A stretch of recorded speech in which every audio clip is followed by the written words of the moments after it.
This is your opportunity to get a glimpse of the future iOS and iPadOS. Apple just released the first public beta of iOS 14 and iPadOS 14, the next major version of the operating systems for the iPhone and iPad. Unlike developer betas, everyone can download these betas without a $99 developer account.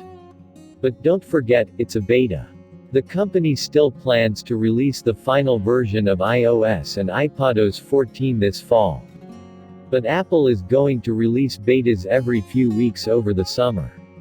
It's a good way to fix as many bugs as possible and gather data from a large group of users.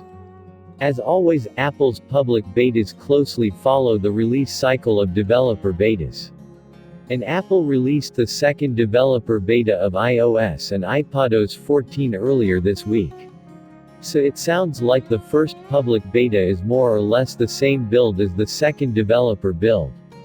But remember, you shouldn't install an iOS beta on your primary iPhone or iPad.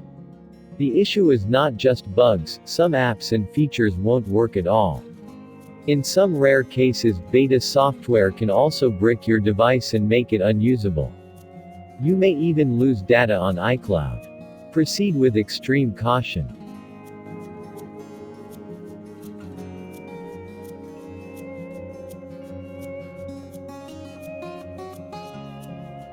Even though the shiny new features in iOS 14 and iPadOS 14 are incredibly tempting, it's probably best that you hold off on installing the beta right now. Why? Glad you asked. Here are 4 reasons you should wait. Some apps are going to break. In order to add new features and capabilities to iOS 14 and iPadOS 14, Apple has to make changes to the code that app developers use to build against.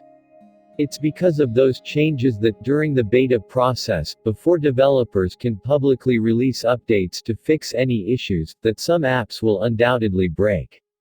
Battery life is always the last thing that gets better. I have one of Apple's smart battery cases, but I rarely use it.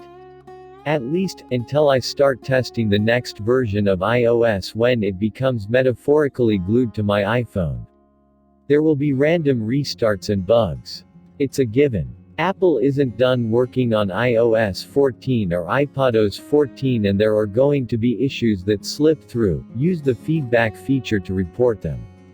Or that Apple knows about but plans to fix in a future build. Going back to iOS 13 isn't ideal.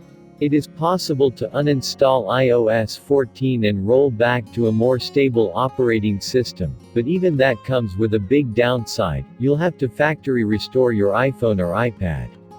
That means you'll either have to start again, as if your device is brand new, or if you created a backup before installing the beta, use that as a restore point.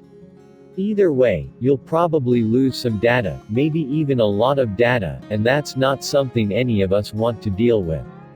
Thank you for watching the video. Please subscribe the channel for more videos.